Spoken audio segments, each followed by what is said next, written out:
ಅರೆ ಕಡಿಮೆ ಹಾಕು ಆದ್ರೆ ಅಸಲಿ ಹಾಕು. MDH ಕಾಶ್ಮೀರಿ ಕೆಂಪು ಮೆಣಸಿನ ಪೌಡರ್. MDH. ಇನ್ನು ರಾಜ್ಯದ ಸಣ್ಣ ಪುಟ್ಟ ವ್ಯಾಪಾರಿಗಳಿಗೆ ನೀಡಿದ್ದ ನೋಟಿಸ್ ವಿರುದ್ಧ ಸಮರ ಶುರುವಾಗಿದೆ. ಇಂದು ಹಾಲು ಉತ್ಪನ್ನ ಮಾರಾಟ ಬಂದ್ ಮಾಡಿ ವರ್ತಕರು ಸರ್ಕಾರಕ್ಕೆ ಬಿಸಿ ಮುಟ್ಟಿಸುವಂತ ಪ್ರಯತ್ನ ಮಾಡಿದ್ರು.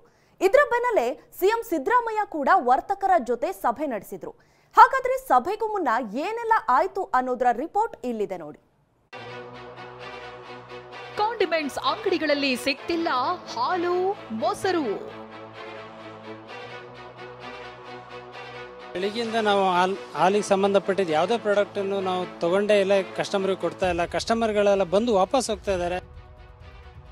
ಚಹಾ ಕುಡಿಯೋಕೆ ಬಂದವರಿಗೆ ಗ್ರೀನ್ ಟೀ, ಲೆಮನ್ ಟೀ.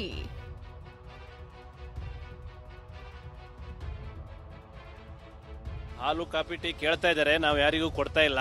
ಏನಿದ್ರು ಬ್ಲ್ಯಾಕ್ ಟೀ, ಬ್ಲ್ಯಾಕ್ ಕಾಫಿ ಕೊಡ್ತಾ ಇದೀವಿ. ವಾಣಿಜ್ಯ ತೆರಿಗೆ ನೋಟಿಸ್ ಖಂಡಿಸಿ ರಾಜ್ಯಾದ್ಯಂತ ಪ್ರೊಟೆಸ್ಟ್.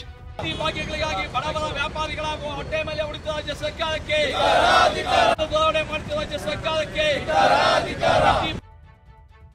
ಲಕ್ಷ ಲಕ್ಷ ಟ್ಯಾಕ್ಸ್, ವರ್ತಕರು ಕಂಗಾಲು. ವಾಣಿಜ್ಯ ತೆರಿಗೆ ನೋಟಿಸ್ಗೆ ಯಾರಿಗೇನು ಮಾಡಬೇಕು ಅಂತಾನೆ ಗೊತ್ತಾಗ್ತಿಲ್ಲ. ವ್ಯಾಪಾರಿಗಳಿಗೆ ದಿಕ್ಕೇ ತೋಚದಂತಾಗಿದೆ. UPI ಪೇಮೆಂಟ್ ಸಹವಾಸ ಬೇಡ, ನಮಗೆ ಕ್ಯಾಶ್ ಕೊಡಿ ಅಂತ ವ್ಯಾಪಾರಿಗಳು ಪಟ್ಟು ಹಿಡಿದಿದ್ರು. 3 ದಿನಗಳ ಪ್ರತಿಭಟನೆ ಭಾಗವಾಗಿ ಇಂದು ಬೇಕರಿ ಹಾಗೆ ಕಾಂಡಿಮೆಂಟ್ಸ್ಗಳಲ್ಲಿ ಹಾಲು ಉತ್ಪನ್ನ ಮಾರಾಟ ಬಂದ್ ಮಾಡಲಾಗಿದೆ. ಇನ್ನು ಹಾಲು, ಮೊಸರು, ಮಜ್ಜಿಗೆ ಕೇಳ್ಕೊಂಡು ಬಂದ ಗ್ರಾಹಕರು ಬರಿಗೆಯಲ್ಲಿ ವಾಪಸ್ ಆದ್ರೆ ಟೀ, ಕಾಫಿ ಕೇಳಿದ್ರೆ ಬ್ಲ್ಯಾಕ್ ಟೀ, ಗ್ರೀನ್ ಟೀ ಕೊಡಲಾಗ್ತಿದೆ. ಹಾಲು ಕಾಫಿ ಟೀ ಕೇಳ್ತಾ ಇದ್ದಾರೆ, ನಾವು ಯಾರಿಗೂ ಕೊಡ್ತಾ ಇಲ್ಲ. ಏನಿದ್ರು ಬ್ಲ್ಯಾಕ್ ಟೀ, ಬ್ಲ್ಯಾಕ್ ಕಾಫಿ ಕೊಡ್ತಾ ಇದೀವಿ. ಯಾಕೆ ಕೇಳ್ತಾ ಇದ್ದಾರೆ? ಈ ತರ ತೊಂದರೆ ಆಗ್ತಾ ಇದ್ದೀವಿ. ಎಷ್ಟು ಲಾಸ್ ಆದ್ರೂ ಅಡ್ಡಿಲ್ಲ, ನಾವು ಹಾಲು ಕಾಫಿ ಟೀ ಕೊಡೋದೇ ಇಲ್ಲ. ಸರ್ಕಾರ ಈ ಆದೇಶ ಹಿಂಪಡೆಯೋವರೆಗೂ ಬೆಳಿಗ್ಗೆಯಿಂದ ನಾವು ಹಾಲಿಗೆ ಸಂಬಂಧಪಟ್ಟಿದ್ದು ಯಾವುದೇ ಪ್ರಾಡಕ್ಟ್ ಅನ್ನು ನಾವು ತಗೊಂಡೇ ಇಲ್ಲ, ಕಸ್ಟಮರ್ಗೆ ಕೊಡ್ತಾ ಇಲ್ಲ. ಕಸ್ಟಮರ್ಗಳೆಲ್ಲ ಬಂದು ವಾಪಸ್ ಹೋಗ್ತಾ ಇದ್ದಾರೆ. ದಯವಿಟ್ಟು ನಿಮಗೆ ಕಾಲಿಗೆ ಬೇಕಾದ್ರೂ ಬೀಳ್ತೀವಿ, ದಯವಿಟ್ಟು ಇದನ್ನ ಹಿಂಪಡೀರಿ. ಇನ್ನು ರಾಜಾಜಿನಗರ, ಆಡುಗೋಡಿ, ಮಲ್ಲೇಶ್ವರಂ, ಬಸವೇಶ್ವರ ನಗರ ಸೇರಿದಂತೆ ಬೆಂಗಳೂರಿನ ಬಹುತೇಕ ಕಡೆ ವ್ಯಾಪಾರಿಗಳು ಕೈಗೆ ಕಪ್ಪು ಪಟ್ಟಿ ಕಟ್ಟಿಕೊಂಡು ಆಕ್ರೋಶ ಹೊರಹಾಕಿದ್ದಾರೆ. ಬೆಂಗಳೂರಿನ ಬಸವೇಶ್ವರ ನಗರದಲ್ಲಿ ಅಂಗಡಿ ಮಾಲೀಕರು 3 ದಿನ ರಜೆ ಎಂಬ ಬೋರ್ಡ್ ಹಾಕಿದ್ದಾರೆ. ಬೇಕರಿ, ಕಾಂಡಿಮೆಂಟ್ ಸೇರಿದಂತೆ ಸಣ್ಣ ಪುಟ್ಟ ವ್ಯಾಪಾರಿಗಳಿಗೆ ಲಕ್ಷ ಕೋಟಿ ಲೆಕ್ಕದಲ್ಲಿ ಈಗಾಗಲೇ ಶೋಕಾಸ್ ನೋಟಿಸ್ ನೀಡಿರುವಂತಹ ಹಿನ್ನೆಲೆಯಲ್ಲಿ ಇಂದಿನಿಂದ ಹೋರಾಟಕ್ಕೆ ಮುಂದಾಗಿರುವಂತದ್ದು. ಸರ್, ಇವತ್ತು ಹಾಲು ಉತ್ಪನ್ನಗಳನ್ನ ಮಾತ್ರ ಬಂದ್ ಮಾಡ್ತೀವಿ, ಅಂಗಡಿ ಓಪನ್ ಇರುತ್ತೆ ಅಂತ ಹೇಳಿದ್ರು. ತಾವು ಈಗ 2 ದಿನ ಮುಂಚಿತವಾಗಿ ಅಂಗಡಿಯನ್ನು ಕ್ಲೋಸ್ ಮಾಡಿದಿರಾ, ಏನ್ ಕಾರಣ? ಹೋರಾಟಕ್ಕೆ ನಾವು ಮುಂದೆನೆ ಸಜ್ಜಾಗಿದ್ದೀವಿ. 3 ದಿನ ವ್ಯಾಪಾರ ಲಾಸ್ ಆದ್ರೆ ಪರವಾಗಿಲ್ಲ, ಮುಂದಿನ ದಿನದಲ್ಲಿ ನಮ್ಗೆ ಈ ತರ GST ಬಂದು ನಮ್ಮ ತರ ಸಾಮಾನ್ಯ ವರ್ಗದಲ್ಲಿ ಇರೋರಿಗೆ ಯಾವ ರೀತಿನೂ ಕಷ್ಟ ಬರಬಾರ್ದಂತ ಈ ತರ ನಾವು ಮಾಡಿದ್ದೀವಿ. ಇನ್ನು ಟೀ ಕುಡಿಬೇಕು ಅಂತ ಬಂದ ಗ್ರಾಹಕರಿಗೆ ಗ್ರೀನ್ ಟೀ, ಲೆಮನ್ ಟೀ ಕುಡಿಬೇಕಾದ ಸ್ಥಿತಿ ನಿರ್ಮಾಣವಾಗಿದೆ. ನಾನು ಕಾಫಿ ಕೇಳಿದೆ, ಇವತ್ತು ಕಾಫಿ ಏನು ಸಿಗಲ್ಲ ಅಂತ ಹೇಳಿದ್ದಾರೆ. ಲೆಮನ್ ಟೀ ಕೊಟ್ಟಿದ್ದಾರೆ. ಸರ್, ಅದು ತುಂಬಾ ಕಷ್ಟ ಆಗುತ್ತೆ ಸರ್. ಅವ್ರು 1 ರೂಪಾಯಿಗೂ ವ್ಯಾಪಾರ ಮಾಡೋರು, ತುಂಬಾ ಕಷ್ಟ ಬೀಳೋರು. ನೀವು ಏಕ್ದಮ್ ಲಕ್ಷ ಕೊಡಿ ಅಂದ್ರೆ ಎಲ್ಲಿ ಕೊಡ್ತಾರೆ ಅವರನ್ನು? ಬೆಂಗಳೂರು ಮಾತ್ರವಲ್ಲ, ಮೈಸೂರಿನಲ್ಲಿ ಕನ್ನಡ ಪರ ಸಂಘಟನೆಗಳು ಪ್ರತಿಭಟನೆ ನಡೆಸಿವೆ. ನಗರದ ಹಳೆ ಜಿಲ್ಲಾಧಿಕಾರಿ ಕಚೇರಿ ಮುಂಭಾಗದಲ್ಲಿ ರಾಜ್ಯ ಸರ್ಕಾರದ ವಿರುದ್ಧ ಘೋಷಣೆ ಕೂಗಿ ಆಕ್ರೋಶ ಹೊರಹಾಕಿವೆ. ಕೂಡಲೇ ರಾಜ್ಯದಲ್ಲಿ GST ಬ್ಯಾನ್ ಮಾಡಬೇಕು ಅಂತ ಆಗ್ರಹಿಸಿವೆ.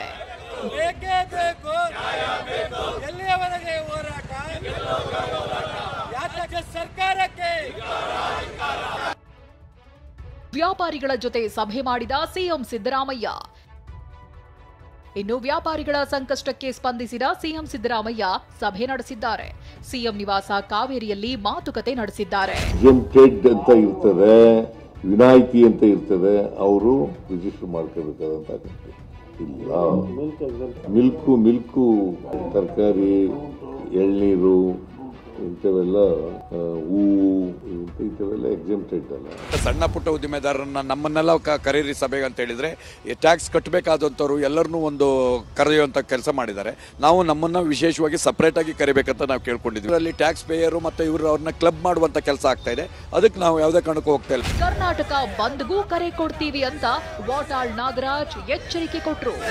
25ನೇ ತಾರೀಕು ಬೆಂಗಳೂರಿನಲ್ಲಿ ಕೆಂಪೇಗೌಡ ಬಸ್ ನಿಲ್ದಾಣದಲ್ಲಿ ಕನ್ನಡತೆ ವಾಟ ಪಕ್ಷ ತೆರಿಗೆ ವಿರುದ್ಧ ಹೋರಾಟವನ್ನ ಮಾಡ್ತೇವೆ. ಧೈರ್ಯವಾಗಿರಿ, ಹೆದರಬೇಡಿ. ಅಂತಿಮವಾಗಿ ಕರ್ನಾಟಕ ಬಂದ್ಗೂ ಕರೆ ಕೊಡ್ತೀವಿ. ಈ ನಡುವೆ ನೋಟಿಸ್ ಕೊಟ್ಟಿರೋದು ರಾಜ್ಯ ಸರ್ಕಾರವೇ ಅಂತ ಬಿಜೆಪಿ ತನ್ನ ವಾಗ್ದಾಳಿ ತೀವ್ರಗೊಳಿಸಿದೆ. ಖಜಾನೆ ಖಾಲಿಯಾಗಿದ್ದಕ್ಕೆ ವಸೂಲಿ ಮಾಡ್ತಿರೋದಾಗಿ ಆರೋಪಿಸಿದೆ. ರಾಜ್ಯ ಸರ್ಕಾರದ ಖಜಾನೆ ಖಾಲಿಯಾಗಿರುವಂತಹ ಸಂದರ್ಭದಲ್ಲಿ ಮುಖ್ಯಮಂತ್ರಿಗಳು ಅಧಿಕಾರಿಗಳ ಮುಖೇನ ವಾಣಿಜ್ಯ ತೆರಿಗೆ ಇಲಾಖೆ ಮುಖೇನ ನೋಟಿಸ್ ಅನ್ನ ಕೊಡೋದ್ರ ಮುಖೇನ ವಸೂಲಿಗೆ ಇವತ್ತು ರಾಜ್ಯ ಸರ್ಕಾರವೇ ಇಳಿದಿರ್ತಕ್ಕಂಥದ್ದು. ಕೇಂದ್ರ ಸರ್ಕಾರ ಯಾವ ಆದೇಶವನ್ನೂ ಕೊಟ್ಟಿಲ್ಲ. ಆಕ್ಟಿನಲ್ಲಿದೆ ಟರ್ನ್ ಓವರ್ನ ಮೇಲೆ 1% ತೆರಿಗೆ ವಿಧಿಸಬೇಕು ಅನ್ನೋದು. ವಾಣಿಜ್ಯ ತೆರಿಗೆ ನೋಟಿಸ್ ಖಂಡಿಸಿ ವ್ಯಾಪಾರಿಗಳ ಪ್ರತಿಭಟನೆ ತೀವ್ರಗೊಂಡಿದೆ. ಮುಂದೆ ಅದ್ಯಾವ ಸ್ವರೂಪ ಪಡೆಯುತ್ತೋ ಕಾದು ನೋಡಬೇಕಿದೆ. ವಿನಯ್ ಕುಮಾರ್, ಅನಿಲ್ ಕಾಲ್ಕೆರೆ ಜೊತೆ ಕಿರಣ್ ಸೂರ್ಯ, TV9 ಬೆಂಗಳೂರು. MDH ನ ಕಿಚನ್ ಅಲ್ಲಿದ್ರೆ ನಾವು ಎಲ್ಲವನ್ನು ಮಾಡಬಹುದು. ಬೆಂಗನ್ ಕಾ ಬರ್ತಾ, ಆಲೂ ಗೋಬಿ, ಭಿಂಡಿ ಮಸಾಲಾ, ಇನ್ನೂ ಬಹಳಷ್ಟು. MDH